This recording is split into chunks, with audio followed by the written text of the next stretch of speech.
नमस्कार, स्वागत है आप सभी का क्राइम न्यूज में और खबरों के साथ मैं हूं प्रीति बिष्ट। तो सबसे पहले बड़ी खबर आपको बता दें, गृह मंत्री अमित शाह की एनसीआर के जिलों के डीएम के साथ बैठक है।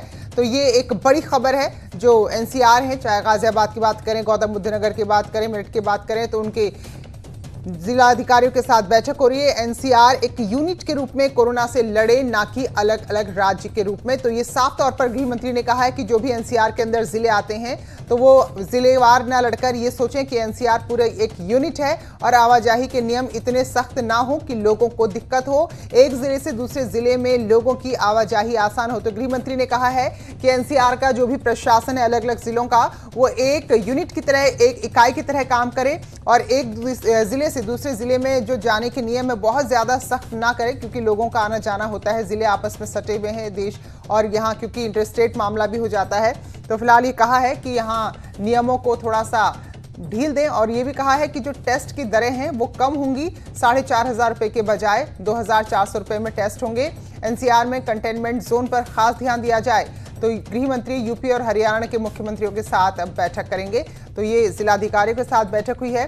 तो एक जो बड़ी बात वो ये कि जो 4,500 के कोरोना टेस्ट अब तक हो रहे हैं वो 2,400 के होंगे। अमित पांडे हमारे सहयोगी जुड़े हैं। तो अमित, कितनी महत्वपूर्ण बैठक ये रही, क्या कुछ तय हुआ है या क्या कुछ नए इसके बाद अब नियम बन सकते हैं? देखिए, ये बैठक हुई थी और इसमें दिल्ली के सीएम, फरीदाबाद के डीसी, गुड़गांव के डीसी, इसके अलावा गाजियाबाद और नोएडा के डीएम ने हिस्सा लिया था। और बहुत अहम ये बैठक हुई थी क्योंकि अब इस बैठक में साफ तौर पर गृह मंत्री ने निर्देश दिया कि एनसीआर एज अ यूनिट, बतौर यूनिट यहाँ पर तैयार होगा और कोरोना वायरस खतरे का यहाँ पर मुकाबला करेगा, न कि अलग अलग राज्य, अलग अलग शहर के रूप में। तो इसका मतलब साफ है कि जो भी घोषणाएं होंगी, जो भी नीतियां होंगी, जो भी पॉलिसीज बनाई जाएंगी, वो एनसीआर को ध्यान में रखते हुए यहाँ पर बनाई जाएंगी। और बैठक का मूल उद्देश्य यही था। बिल्कुल। तो और इसके परिणाम भी आने वाले दिनों में देखने को मिलेंगे कि लोगों की आवाजाही सुगम होगी और जो टेस्टिंग की संख्या है दिल्ली के साथ साथ पूरे एनसीआर में बढ़ाई जाएगी। बिल्कुल, दिल्ली में तो ये घोषित हो गया है अमित की 2400 में टेस्ट होंगे। जो आने जाने की बात गृह मंत्री ने कही, शायद जो नोएडा, गाजियाबाद और दिल्ली में आना जाना लोगों को हो रहा है, आज भी डीएनडी पर इधर उधर जाम दिखा, तो शायद अब कुछ ढील मिले आने वाले दिनों में।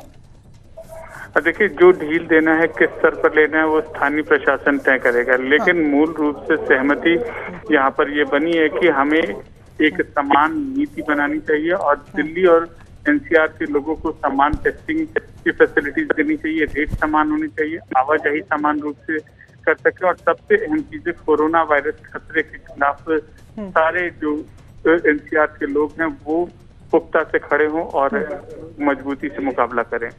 चलिए, तो ये बैठक हुई है और जो एक बहुत कहें कि कंक्लूड जो निकला है बैठक का वो ये है कि एनसीआर में किसी भी राज्य के कोई भी जिले हो, उनको राज्यवार या अपने जिलेवार ना सोचकर एनसीआर को एक इकाई की तरह काम करना होगा और नियमों में इतनी ज्यादा सख्ती ना करें कि लोगों को आने जाने में दिक्कत हो। तो ये एक तरह से आज बैठक में गृह मंत्री ने कहा है। शुक्रिया अमित आपका जानकारी के लिए।